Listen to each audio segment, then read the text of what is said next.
Todos sabemos que o Sung não tem pai, mas o pai dele não foi comprar cigarro ou outras coisas como acontece com muitos brasileiros aqui. Não, muito pelo contrário, ele tinha um pai, o que é meio surpreendente. O Jin-woo já teve um pai, porém infelizmente ele foi separado de sua família, deixando o Sung como o homem da casa enquanto cuidava de sua mãe e de sua irmã. Mas agora, quem era o pai do Sung? Ele era tão poderoso e especial quanto seu filho? Ele vai voltar para a obra? Ele vai ser um inimigo ou um suporte para o seu filho? Hoje eu vou contar tudo o que você precisa saber sobre Sung Il-han, o pai do Sung Jin-woo em Solo Leveling. E claro, este vídeo contém spoilers, então assista por sua conta e risco. Primeiramente, me deixe te apresentar a Sung Il-han, o pai de Sung Jin-woo e um caçador de rank S da Coreia. E sim, amigos, o pai do Sung é um caçador de rank S. E eu sei que isso também apenas levanta mais questões do porquê da família dele ser tão pobre ainda, o que aconteceu com ele se ele era tão poderoso e tudo mais. Mas calma que eu já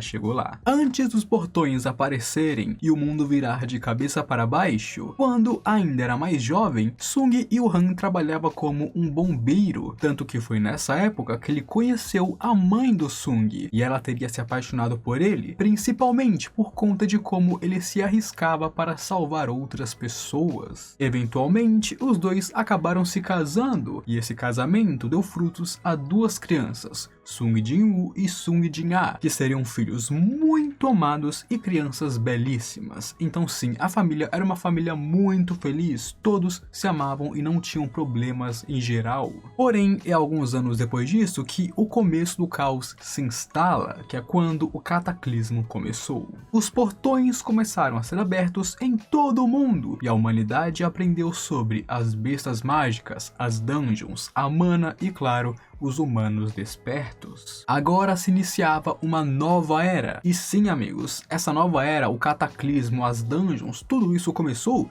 quando o Sung já tinha nascido e quando o pai dele ainda era presente, o que nos diz que isso não é algo antigo e sim muito recente. Faz menos de 20 anos ou quase 20 anos exatos desde que tudo isso começou, já que o Sung já tinha nascido e ele tem 24 anos na história atual. Aqui, o pai do Sung também teria despertado como um caçador e assim ele se demitiu do seu trabalho como bombeiro e decidiu focar sua atenção como um desperto. E ele fez isso justamente porque ele queria ajudar as outras pessoas, da mesma forma que ele foi um bombeiro para ajudar os outros porque ele tem essa índole de querer ajudar os outros. Aqui, como caçador, é a mesma coisa, ele quis ajudar os outros e se tornou um desperto nesse mundo que estava um caos. Na época, ele despertou como alguém extremamente poderoso. No caso, ele foi um dos primeiros caçadores de rank S de toda a Coreia, sendo um dos 10 primeiros. Exatamente, ele foi um dos maiores caçadores da Coreia, um dos poucos rank S que nasceu lá dentro. Porém, na época, o sistema de caçadores, meus amigos, não existia. Não existiam rankings, não existia mercado, não existia privilégios. Basicamente, é o início do cataclisma. Então, nada está formado ainda. Pouquíssimos começariam a lucrar em cima disso apenas pouco tempo depois. Então, por causa disso, ele nunca foi reconhecido como um rank S pelo público, sendo realmente famoso, porque ele estava ali quando tudo isso era mato, e além disso, alguns anos depois, ele sumiria, então não deu tempo dele se tornar conhecido como os outros caçadores, mas de fato ele foi um. Mas sim, ele despertou como um rank S mostrando o seu talento e a sua força.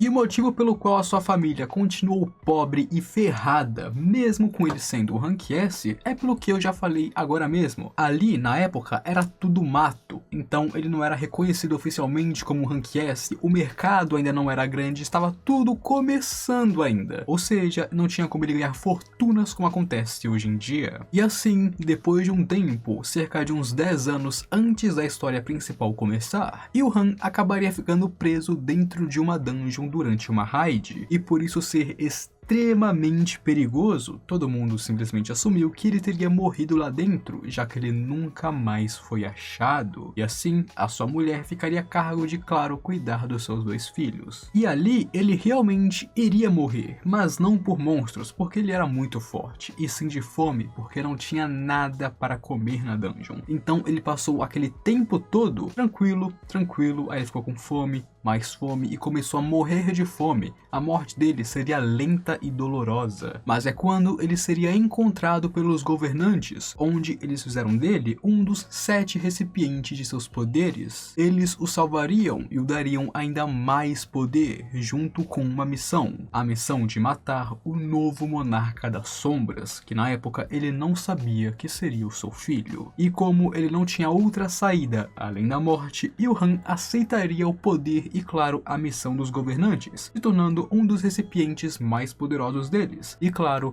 uma pessoa extremamente forte. Basicamente, essa é a história de fundo do Sung Ilhan. Agora eu vou começar a falar sobre quando ele reapareceu na obra, agora não mais como um caçador de Rank S, e sim como um recipiente dos governantes, e claro, alguém extremamente poderoso, que tinha inclusive como missão matar seu próprio filho sem ele saber. Pouco tempo depois do Sung ter sido escolhido como o recipiente do Monarca das Sombras, Ilhan seria mandado de volta para a Terra pelos governantes, mas ele acabaria no território dos Estados Unidos, e ainda por cima dentro de uma dungeon, e aqui ele seria atacado por outros caçadores de Rank A que também estavam lá, e claro, ele simplesmente os esmagaria. Depois disso, ele tentaria conversar, tentar provar que ele é um humano, e acabaria sendo preso, né? Porque se ele não quisesse ser preso, ele não seria preso. E seria escoltado para a Associação dos Caçadores Americana, para o Boreal, onde lá eles chamariam um coreano para falar com ele, já que ele é coreano. Porém, eles chamaram a pior pessoa possível, Dong-Su. O cara era um lixo que estava no ódio, com sangue nos olhos e não queria obviamente nada de bom ali. Ele queria ferrar o Ilhan, apenas porque ele tinha assuntos com o Jin-Woo, e assim, com eles acabando se desentendendo, Ilhan simplesmente macetaria o Dong-Su na porrada, resultando nele começar a ser tratado como um monstro pelos Estados Unidos, se tornando um fugitivo lá. Porém, valeu a pena, já que ele quase matou o Dong-Su, o homem que ameaçou a sua família, mostrando que não importa o que aconteça, ele sempre, é claro, os defenderá. Pois bem, depois desse incidente com os Estados Unidos, Ilhan ficaria sumido por um tempo, observando as coisas dos bastidores e, claro, investigando a sua missão, procurando pelo Monarca das Sombras que ele deveria matar, onde então ele só reapareceria quando ele conseguiu atrair o Monarca do Gelo e o Monarca das Bestas para uma dungeon, onde, é claro, a intenção dele era os finalizar ali, ou pelo menos, é claro, tentar fazer isso. Mas, de acordo com a Webtoon, porque parece que a novel foi um pouco diferente, eles não perderam tempo e apenas foram embora, não querendo gastar tempo lutando contra um recipiente dos governantes. E com eles tendo fugido dele e escapado dele, ele passaria o resto dos seus dias procurando pelo Monarca das Sombras, pelo novo Monarca das Sombras, para, é claro, completar sua missão, enquanto investigava os outros monarcas. E assim pulamos para o arco do Japão, onde enquanto o Sung estava matando os gigantes, o Ilhan sentiria a presença do Monarca das Sombras, e então iria ir para lá. Porém, o que ele veria é algo que simplesmente o chocou. O Monarca das Sombras era o seu filho, e ele não poderia matar o seu filho. Porém, infelizmente, os governantes que perceberam que Sung estava do lado dos humanos, decidiu que seria melhor o manter vivo, e assim falaram para Ilhan o apoiar e não o matar, revogando a ordem anterior. E assim, agora Ilhan passaria a apoiar o seu filho das sombras e não mais querer o matar. Depois disso, chegaríamos no arco da guerra contra os monarcas, no caso contra 3 monarcas, porque a guerra final ainda estaria um pouco mais pra frente. Um dia em Seoul, 3 monarcas apareceriam para tentar matar Jin-Woo, onde Ilhan chegaria na batalha após Jin-Woo matar uma das monarcas e ser morto pelos outros 2. Porém, é claro, ele realmente não morreu, o poder do Monarca das Sombras o manteria vivo e, claro, o reviveria e tudo mais, como nós já sabemos. Mas aqui, para comprar tempo para que o poder do monarca revivesse o seu filho, Ilhan passaria a o proteger e, claro, apostar sua vida nessa proteção. Ele inicialmente lutou muito bem contra 2 monarcas, conseguindo comprar tempo suficiente para Sung, porém ele ainda faltou em força quando comparado aos outros 2 seres divinos inimigos, já que com o tempo eles conseguiram virar a mesa e até mesmo cortar um dos seus braços. Il-han obviamente estava preparado para morrer pelo seu filho, mas o Sung acordaria antes que isso acontecesse, conseguindo sim o salvar dos monarcas. Porém, é claro, ele aproveitaria essa brecha para escapar dali, afinal ele não queria ver o seu filho, muito menos que o seu filho visse naquele estado. Nessa batalha, para proteger Sung, Il-han usou muito o poder dos governantes, e assim o seu corpo está sendo destruído por causa disso. Sua vida está acabando a cada momento que se passa. Ele, é claro, aceita o seu fim, sabendo que fez de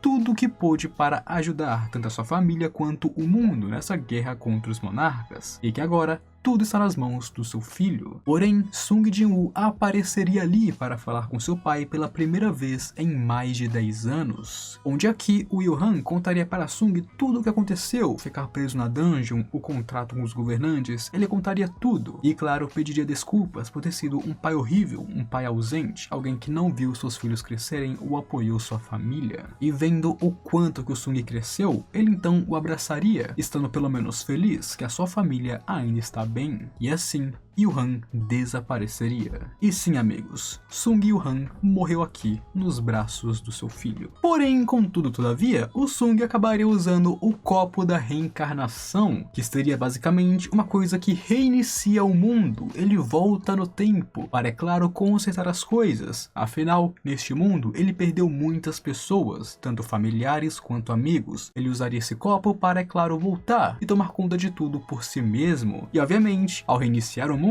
o seu pai seria reiniciado. E então nós temos a segunda linha do tempo, onde após um fim trágico na primeira, aqui Il-han nunca deixou de ser um bombeiro. Ele vive em paz com a sua família e é muito feliz como um humano comum. Onde inclusive, em algum momento, ele recuperaria suas memórias da linha do tempo original, mas ele pediria para ter elas apagadas, porque ele queria viver uma vida tranquila com a sua família, uma vida normal. E sim, meus amigos, essa é a história completa de Sung Il-han, o pai do Sung que desapareceu, voltou como inimigo, mas logo se tornou um grande aliado. E sendo um caçador de Rank S, Il-han já era incrivelmente forte de início, mas tendo se tornado um recipiente dos governantes, ele se tornou tão forte quanto um ranking mundial, sendo, sem sombra de dúvidas, um dos caçadores mais poderosos do mundo. Ele tinha uma força física imensa, forte bastante para sobrecarregar um caçador de Rank S tranquilamente, e até mesmo bater de frente com o monarca em pura força física, os mandando voando e os caramba 4. Em velocidade, ele também não deixava nada a desejar, ele era tão rápido que desviava de 2 monarcas ao mesmo tempo, e isso também apoiava o seu estilo de combate, já que ele é um usuário de adagas duplas assim como o Sung,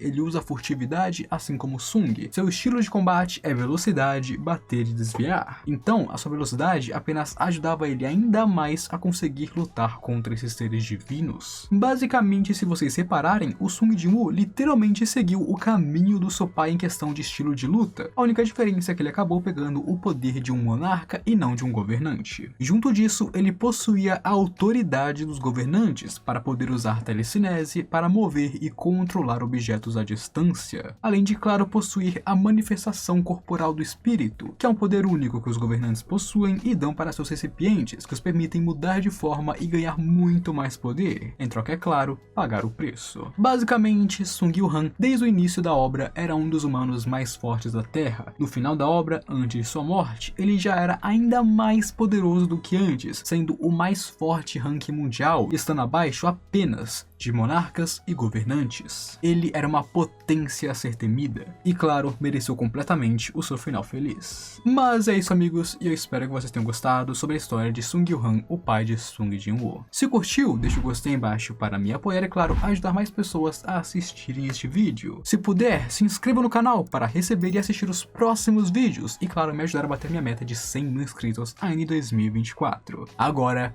eu fui.